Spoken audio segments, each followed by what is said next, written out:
York people are more recognized as artists. But ultimately, doing what I do, I feel like it's made me a much better musician. I mean, not that I'm better than anybody else, but the type of things that I do make me more versatile and more comfortable in the studio, for instance.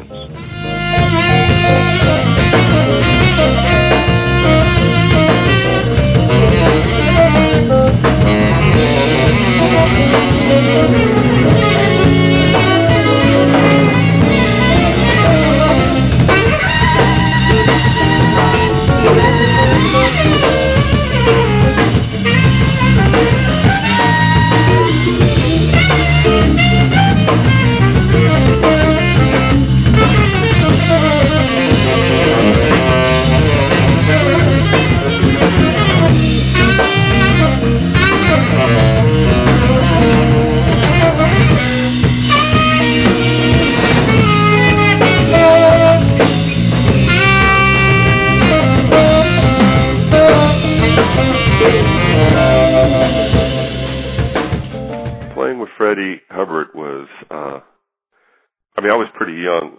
The first time I played with him, I was 24, 25. Anyway, it was a great experience, but the first time I really went to work with him, I was 27, and it was for 2 weeks at Hilario's in San Diego. It was quite an experience. Freddie didn't have a book. You had to, just know his stuff. So I brought all the fake books. I brought every tune that I'd ever heard him play. I mean, and I'd listen to his records, and I'd learn tunes.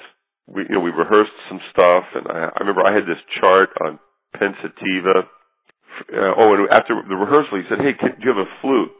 And I said, "Yeah." He goes, "Well, bring a flute tomorrow." I'd driven down there. So I drove back just to get my flute, so I could play flute on Up Jump Spring. He said specifically Up Jump Spring.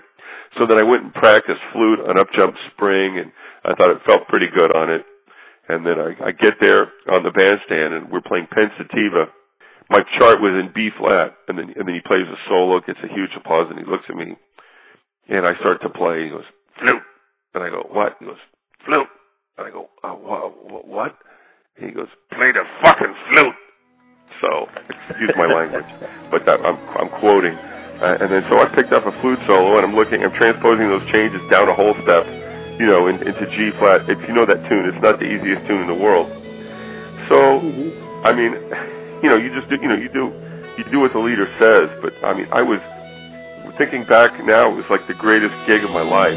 But at that time, I was too scared to enjoy it like I would today if I had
I also think that by the time we both got with Horace Silver, which I'm guessing was around 1995, something like that, by the time we got there, Doug was really a fully blossomed, super mature player, and just, to me, one of the most balanced players in the respect that I always look at a player from the expected and the unexpected. Like, what do they have to offer? Do they offer you enough of the expected so that you have a sense of identity with what they're playing, so you're kind of nodding your head and going, and do they offer you the unexpected so that you're going to go, whoa, and be surprised enough so that it's stimulating and interesting all the time? And I think with those two things in mind, Doug is one of the best I've ever heard.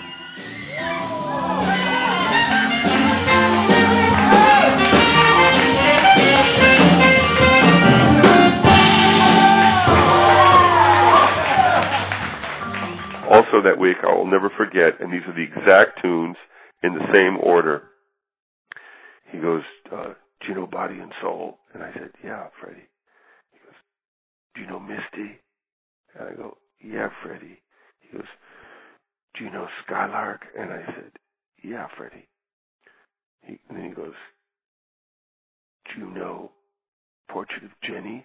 And I said, this is exactly what I said. I go, yeah, Freddie, I think I can get through the bridge. It's like Misty changes, right?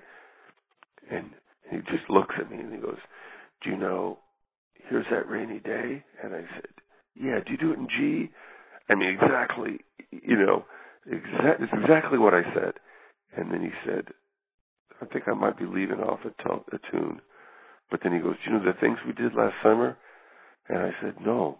He goes, ladies, and then he picked up the microphone. And he goes, ladies and gentlemen, we'd like to feature our tenor player now on the things we did last summer. 3, 4. And that was it. And I just started playing. I didn't know what the hell I was doing. I didn't know the tune. I didn't know what key it was in. I just started playing.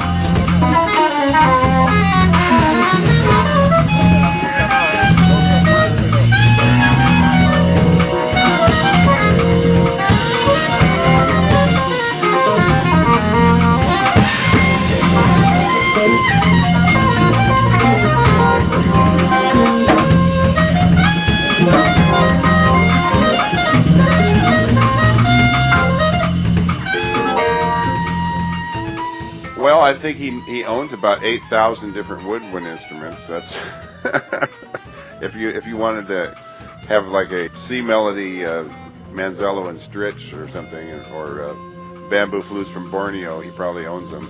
But other than that, I mean that he's just a fine musician. I mean, fine reader, and he's got a great musical mind. And I know him as a jazz player myself. I don't do a lot of studio work, but I know he does a lot of that. And he gets called because he plays all the different horns, strange horns that the composers come up with they want, and also reads really well. And he's right there on the spot. He's a very able-bodied musician in terms of all aspects of it.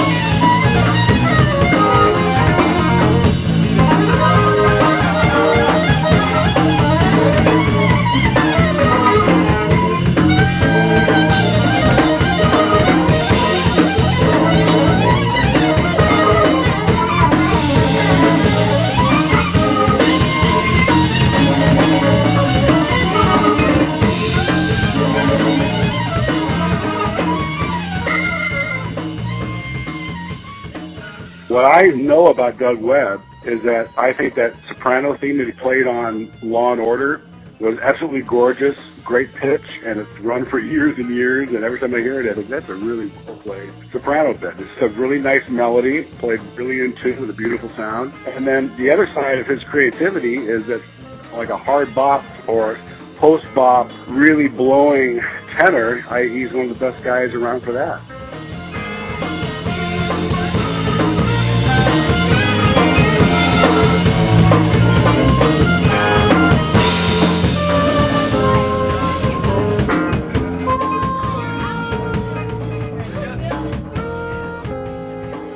What I learned with Freddie most probably is just his command of a rhythm section, how he would just make everybody play better, even whether he made you play worse. It was just his show every minute that was going on. Or you hear a lot of trumpet players, but they don't really lead the rhythm section the way Freddie could. Basically, he was a leader out there in every sense.